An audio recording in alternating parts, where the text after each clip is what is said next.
So, I got the open mic this evening, and I'm gonna rehearse my jokes for you. So I took an English class many years ago, and there was a professor. He said, your writings on the topics which were African American slavery, war, September 11th, he said, your writings can be funny, imaginative, creative. Then he turned to an attractive woman in the class and said, your writings can be erotic. How the hell do you write an erotic paper about September 11th? It's like the opposite of erotic, you know? When the planes came crashing into the buildings from the righteous terrorists, we had a burning and steamy affair. No, you can't write an erotic paper about September 11th.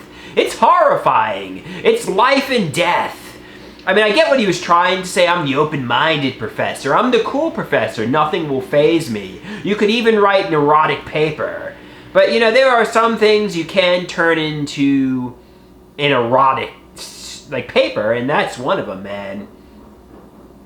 So how many of you, listen to these celebrities? These celebrities endorse all sorts of candidates for president. Like, I mean, you hear Cardi B, Lady Gaga, Taylor Swift say, oh, vote for Kamala Harris, don't vote for Donald Trump. Frankly, do these celebrities have that much influence? Does anybody really care who these people are voting for? You know, you should obviously listen to me. I demand you vote for Donald Trump.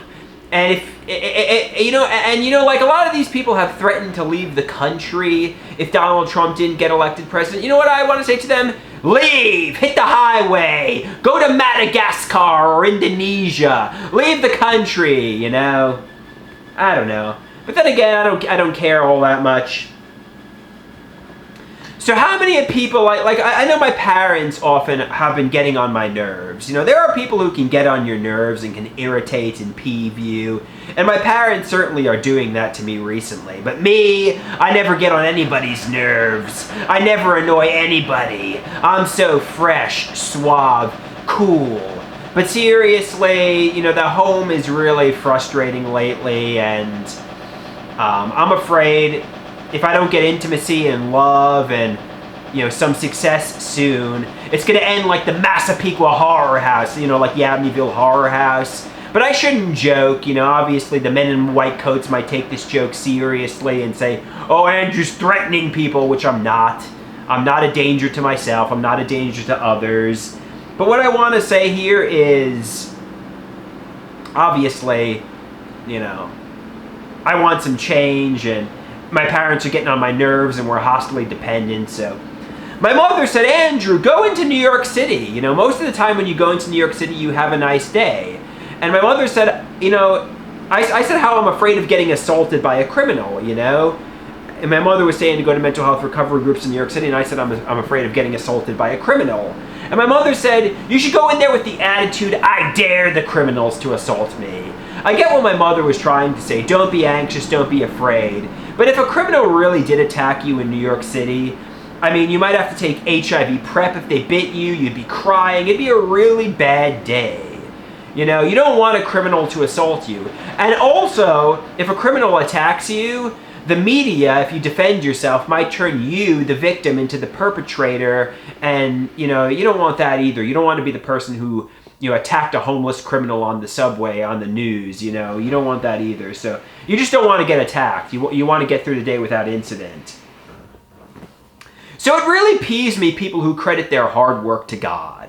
I was watching a hockey game, and a hockey player scored a game-winning goal, and he said, thankfully the Lord was with me and I scored my game-winning goal. Other musicians said, I cannot have created any of this masterpiece music without God. You know, all my artwork, all my social media content, the Lord was my co-writer. But seriously, I don't want to give half my money to the pedophile organization. I don't want to give the church a co-writing credit. All of this was hard work, determination, and my talent and skill alone.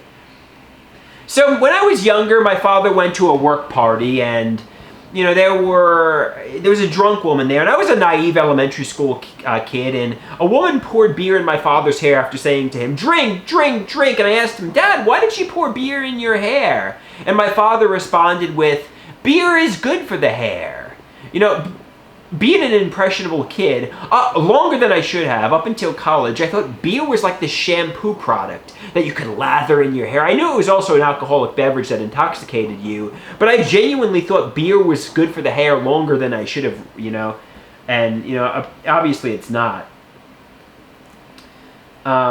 So I have an expensive pen that went missing, and, I'm obviously paranoid the cleaning ladies stole it or somebody stole it from me. But I'm told nobody's going to want to steal an expensive pen from your apartment, They'd be after something more valuable, like, I don't know.